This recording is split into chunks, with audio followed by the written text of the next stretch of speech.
I'm standing in a field at the corner of Horsley churchyard, and I've read a document relating to the Manor of Horsley that mentions some fish ponds that were granted to Darley Abbey by the Manor of Horsley. And in 1979-80, a certain gentleman, I forget his name, did a survey and published the findings in Derbyshire Archaeological Journal. And I've come along to see if I can see where these fish ponds were. And I must admit, it's extremely difficult to read the land. I've got a map that was drawn as part of that survey, but it's extremely difficult to match what's on that map with what's here on the ground. We're looking at different colorations of the grass, and it mentions a brook. We've tried to orientate the direction of the brook with the plan, and it's extremely difficult. So what I'm going to do, I've taken quite a lot of still photographs. I'm going to stitch the photographs together and then look at them as a sort of desk study and try and fit what's on the photographs with what's shown on the plan. And then if I work it out, we'll come back and do a little bit more exploration once we know what we're looking at.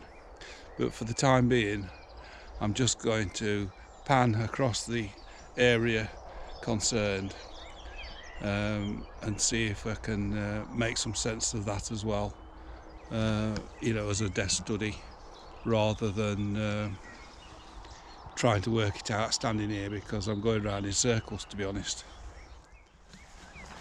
The field that I'm in is an old ridge and furrow field. I don't know if the camera will pick up the ridges and furrows, but they are there. I'm looking sort of perpendicular across the line of the ridges and furrows. I'll come down a bit to ground level to see if it helps. Not sure that it will. But we've been here on one of the walks. That's Horsley Grange there, where the trees are. So I'm going to pan round now.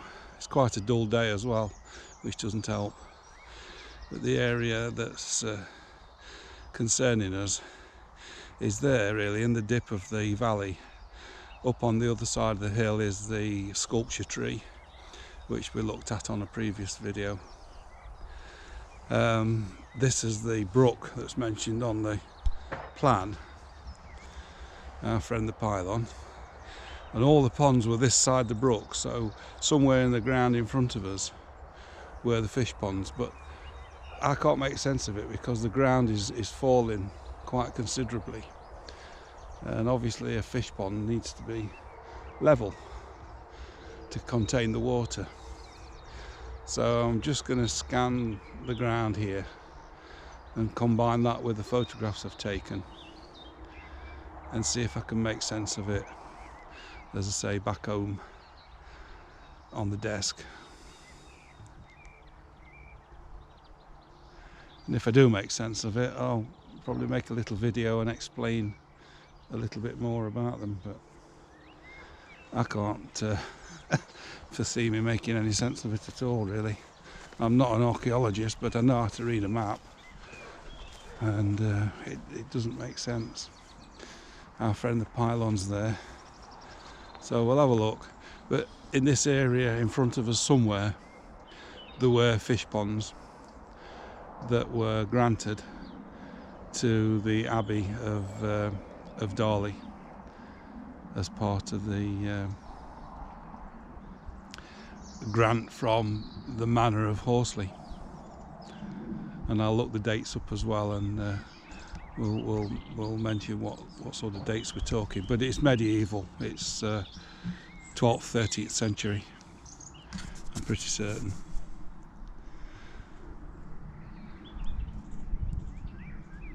So I'll end it there, and as I say, if we find anything that's discernible, we'll come back and shoot a little video. The grid reference given on the archaeological report is identified on this map by the red cross. You can see Horsley Grange in the church and graveyard close by. The blue cross is another set of ponds near to Parkgate Farm, which I haven't looked at yet, and I make reference to them in the commentary. There are no public footpaths near to those ponds, and the site is on private land. The ones we're looking at in this video are between 2 public footpaths, and the field itself is crossed by at least 3 public footpaths. Hello again.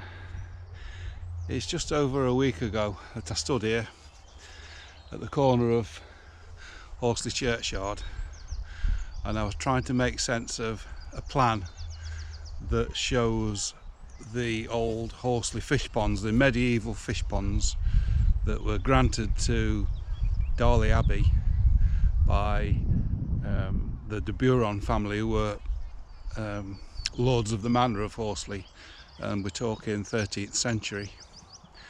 I found a document when I was researching Horsley Castle. I found a document that refers to the fish ponds, which to be honest I didn't know anything about. I didn't even know there were such things in Horsley. But I was here just over a week ago trying to locate where they might have been. I know I'm in the right area, but I couldn't make sense of the plan that I'd got, and I said at that time I needed to take some photos and go back home and have a look back at the original documents, and also try and piece together a jigsaw of photographs that might determine where these fish ponds were. I've now done that, and I can tell you that I have located where they are. Some of the photos I took show where they were. Not obvious until you know what you're looking for. But I was basically looking in this area behind me and in front of this pylon here, and I was looking in the wrong place basically. So what I'm going to do in this little video is piece together all the evidence that I've found, and hopefully it will make sense and it'll be of interest to you. So I was looking at this area of land here, which is a ridge and furrow field. The grass is a bit longer now than it was when I was here a week or so ago, but I think you might just be able to make out a ridge and furrow. But I've got some photographs now that I'll annotate, and you can see the ridge and furrow. But the area that I should have been looking at was the area in between these 2 lines of trees, and I'll show you on Google Maps how the plan that was drawn at the time of the report fits over the satellite image, and it should make a bit more sense, which was the problem I had when I was here earlier trying to piece it together. And the reason why I couldn't get the plan to fit was because the north point on the plan that accompanied the report was actually facing east. So it wasn't north at all, it was east. And once I'd worked that out and got the Google images, satellite image, it became abundantly clear where these fish ponds were. But we're talking about this area here, and I'll put the still images on, which are annotated. That should explain it a little bit easier. But this is the brook that's mentioned in the report. I mean, it isn't a brook as such, it's a channel, and obviously at the minute it's dry. But the author of the report called it a brook, and that also threw me, because down there behind the willow trees there is a natural brook, and I was trying to relate that to his interpretation of brook on the plan. and that obviously threw me completely in the wrong direction before I started. But I'll try and explain what we're looking at here. This is the plan attached to the archaeological report and clearly shows north pointing upwards. Each feature is given a number which relates to the text of the report, and as you can see, the features are a series of banks and depressions in the ground, which you would think would be easy to see on site. But the depressions are in some cases only a few inches deep. The grass isn't cultivated or grazed, so as it grows the features become less obvious. I am currently standing where the arrow is and facing the direction that it's pointing in. This is the Google Earth image of the area with north at the top of the screen. You can see that when the other plan is overlaid, with north correctly aligned with the satellite image, it just doesn't fit. Nowhere on the satellite image is there an area that appears to match the shape indicated on the plan. I tried all different combinations. Bear in mind also what I said about the natural brook line beyond the willow trees. Now going back to where I was on the ground in my introduction. Here is where I was standing at the corner of the churchyard, which is here. Here's the pylon, and here's the brook. When I rotated the plan so that the north point faced east, matched the scale with the scale of the satellite view, and overlaid it on the image, it became clear where the area we're looking for is located. Now, having identified the area of interest, we can take a closer look at the two images merged. I've changed the overlay to white so that it's easiest to read. We can now see the earthworks and brook as well as the ridge and furrow shown by dotted lines on the plan. I've now added the annotations to reveal the full extent of the study undertaken in 1979. I've also added the churchyard, pylon and ridge and furrow annotations myself. So let's now go back to ground level and take a closer look. So this image is starting off looking at the tree on the end of the dike, which is labelled number 4 on the report, and in front of that there are 2 ponds, 7 and 2. And there's also an area 1 which is somewhere under that tree. I mean, the grass is that long you can't make it out, and even at the time of this survey in 1979 I think it was, these earthworks weren't particularly prominent. We're only talking about 6 to 8 inches deep. Obviously time has eradicated most of the evidence. So in the image that we've got now, just beyond the little hawthorn bush, are ponds 9 and 10. Here's the same area on a photograph with the plan orientated approximately to the view and the arrow indicating the position of the camera and the direction of view. And now with the annotations added. And beyond that is the brook where you can see the cotton grass plant, and that's in the valley. That's a natural valley, but he calls it a brook.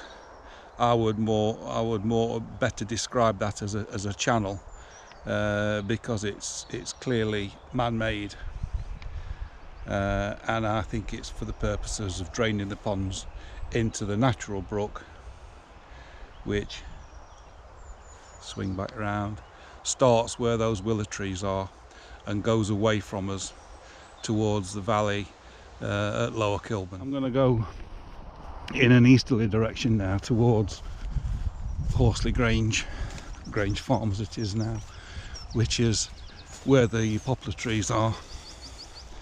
So I'm walking back up uphill in an easterly direction towards the eastern end of the enclosure, and we're looking here at, get me a map, we're looking here at area 6, which again is a channel which I think is man-made. Here are a couple of photographs of this area looking towards the church with the pylon in the distance, and now with the annotations added. The patches shown by question marks are not on the survey plan, and I think these were missed when the investigation was done in 1979. I think these too are fish ponds. And here's another angle on the same area.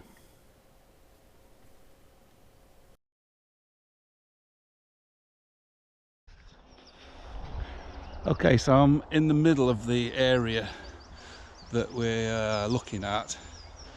There's actually not much to see on the ground, to be honest, but I'll read the description of this this area of fish ponds as written in the report following the archaeological dig, and it says, in the late 12th century, Roger du Buron granted the Canons of Darley Abbey at Horsley 2 mills and a fish pond with watercourse and toft below. A confirmation of this grant also mentions the whole furlong called John's Lee at the head of the Canon's fish pond.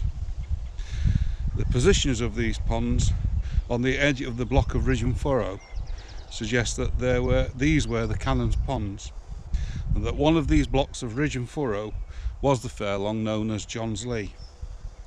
The farm on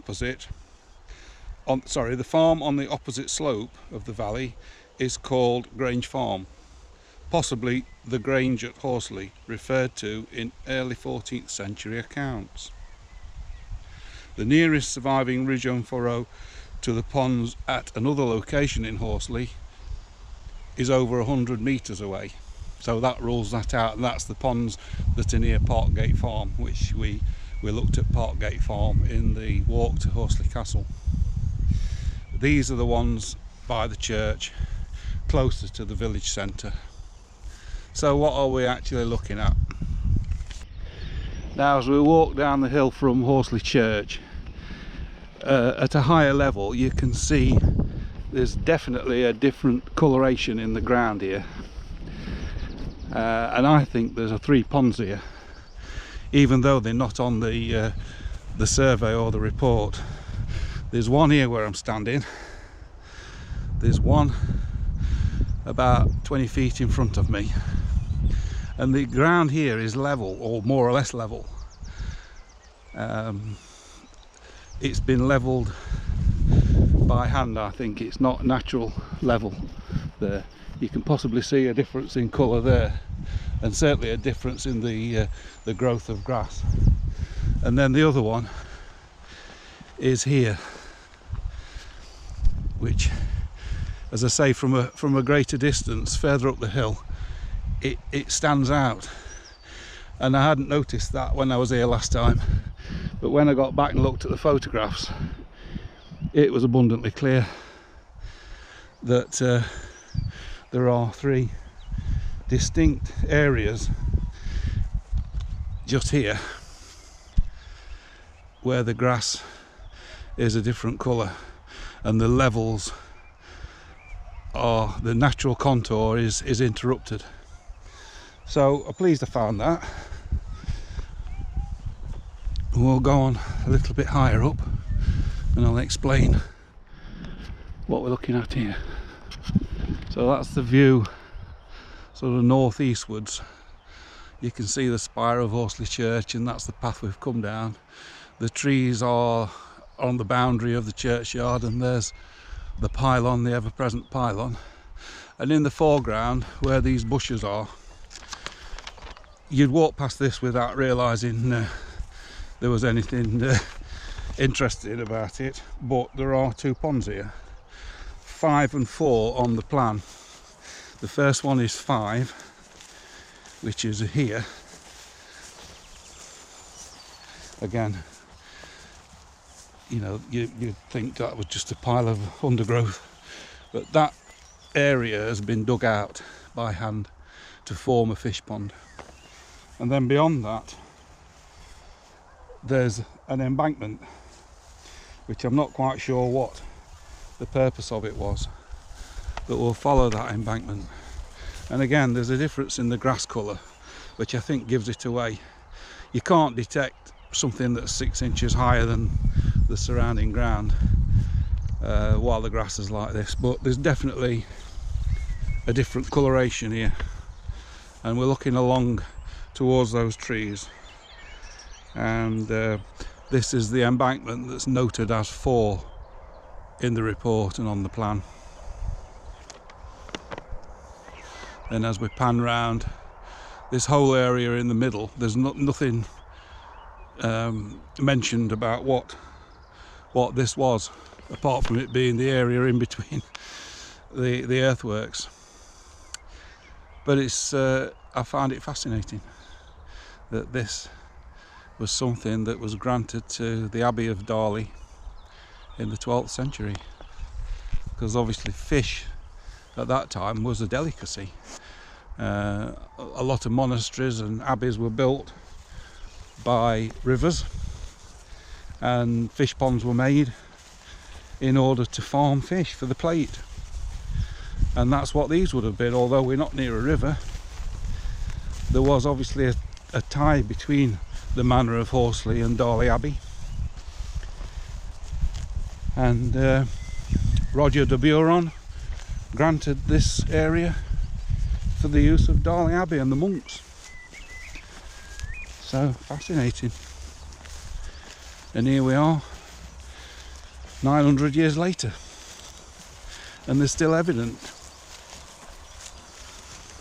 So at this point where we get to this big oak tree, relating that to the Google Earth image, there's a small embankment leading off this into the field, and that's noted as number 3 on the report.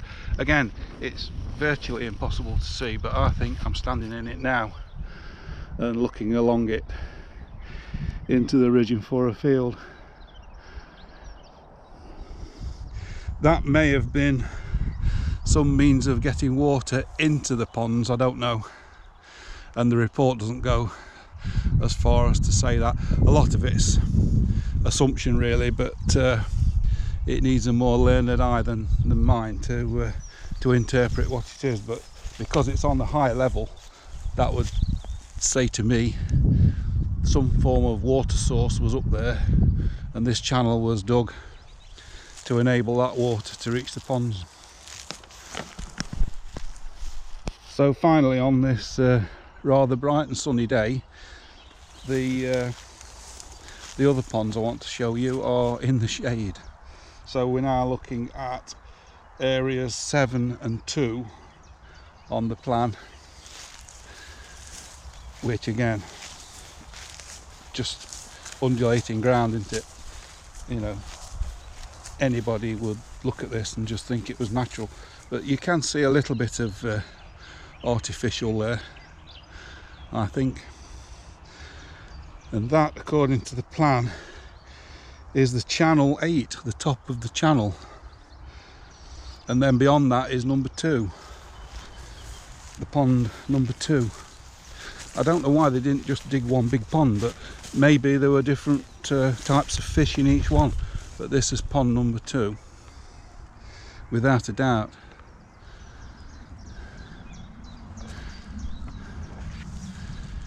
It'd be interesting to dig and see if they could be revealed, you know, the bottom of the pond.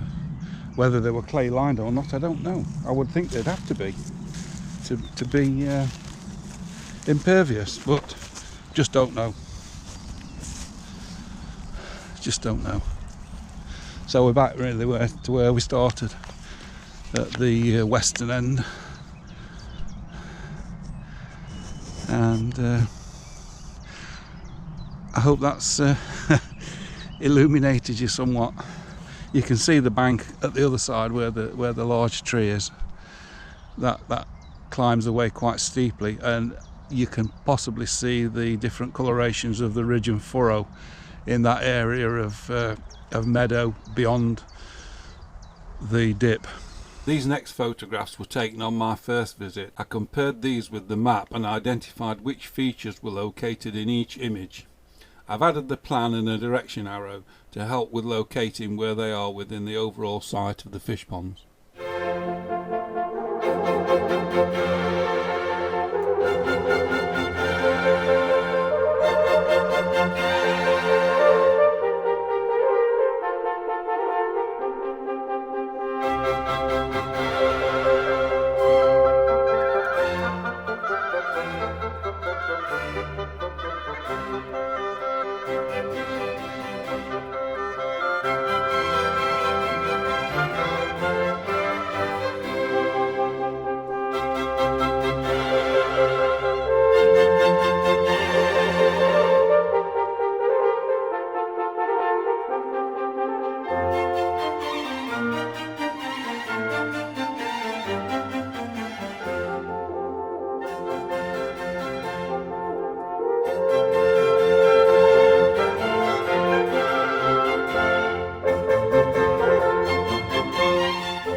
So I hope you found that interesting. It's an area I didn't know anything about until, as I say, I read the documents that I searched when I was researching Horsley Castle, and when I found this document about Horsley Fishponds, I thought I've got to find out where they were. Fortunately there were some grid references and they were right. The grid reference he gave for these is more or less spot on. But the problem was, the plan he used, the north point was pointing east. So I was trying to overlay that on the Google Images plan, and it didn't fit at all. And this brook, which I wouldn't call a brook, because to me a brook is natural, that is a channel that's been dug by hand. In my opinion, these are only my opinions. Who am I to challenge an archaeologist? But I hope you found that interesting. I certainly have enjoyed piecing together the evidence to try and make sense of it. And I hope that the Horsley Fishponds now, the memory of them and the knowledge that they are here will stay.